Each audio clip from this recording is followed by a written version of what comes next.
para makita natin kung sino dun sa building ay hindi nagtatrabaho o sino nagtatambay-tambay lang. So, eto na nga mga hobby-bees. Ang activity natin today ay mag-i-install ako ng mga CCTV. Ito, ang dami kong binili. Ito yung una ko na-install kahapon. Nilagay ko dito sa kusina. Galaw ka, Tiros, doon. Yan, gumagalaw siya. O, diba? Gumagalaw siya. Sumusunod po siya kung saan may taong gumagalaw. 360 talaga siya, o. Yan, pupunta to the left, all the way around. Iikot. Pwede din sa kabila, o. Yan. So, walang makakataka sa kanyang mga mata.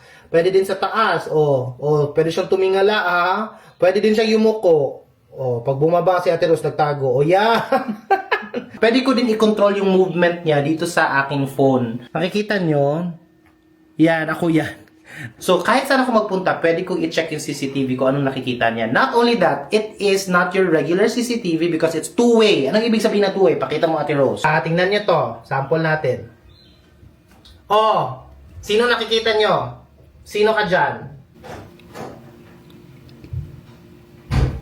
Hello, Ate Rose? Hello po, sir. O, di ba? Pwede ko nang kausapin si Ate Rose. For example, busy siya dyan sa kusina, hindi siya makakatingin sa cellphone niya, hindi niya marinig yung mga tawag ko. Dito ko siya tatawagin sa CCTV, makikita ko na siya. Actually, automatic niyang hinahanap yung mukha mo, Ate Rose. Wala akong pinipindot dito. Hinahanap niya yung mukha mo. Sabi niya, sino ba itong kausap ko? Ganon. So, ayan, nag-hoard ako ng marami. Hindi po ito cola. Bumili po talaga ako ng marami kasi maglalagay ako. Mag-i-install ako marami dito sa bahay and pati na rin sa building.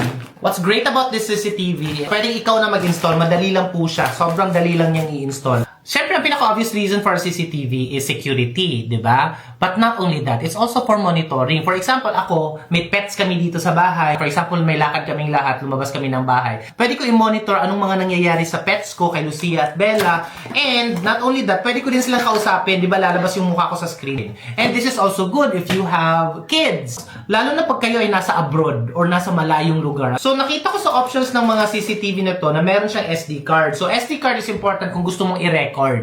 No? Especially for security, gusto mo i-backtrack kung anong nangyari, sinong nagnakaw. Huy!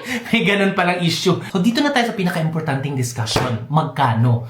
Guys, alam niyo naman ako, kuripot. So, I always try to look for ways kung paano ako makakasave. Yung price ng CCTV, nagdidepende sa kung gaano kataas yung SD card na kailangan mo. So, I check the different kinds, the different brands of two-way CCTVs. Yung merong ganitong screen ha. Yung iba, yung pinaka-minimum na walang SD card, nasa 1,000 plus talaga yan. This is one of my greatest discoveries dahil hinimay-himay ko talaga yung app para mahanap yung pinaka-best na option. This one, I bought at 300 plus only. Walang SD card yun, ha? 300 plus. So, laking difference from 1,000 plus na iba to the 300 plus. Ang laking tipid na nun. Now, ang question, baka naman tsaka yan, Habi David, kasi 300 plus lang. Actually, no. It functions the same. It's the same practicality. Same lang na pwede i-install sa phone. Same lang na may human tracking siya. Same lang na clear yung video. Same lang na makakatawag ka. Same lang lahat. So, ang laki na natipid ko as a wais na misis. Ha! So, a few of these, I will install dito sa bahay. Tapos yung iba, kailangan natin i-install dun sa building. Para makita natin kung sino dun sa building ay hindi nagtatrabaho o sino nagtatambay-tambay lang. Chas! Bibili din po ako niyan, sir. Napakamura lang po. Tsaka napakaganda po. Oo, para makausap mo lagi yung anak mo. Opo. 300 plus. That's such a good steal. Ayan, lalagay natin sa comments kung saan mabibili.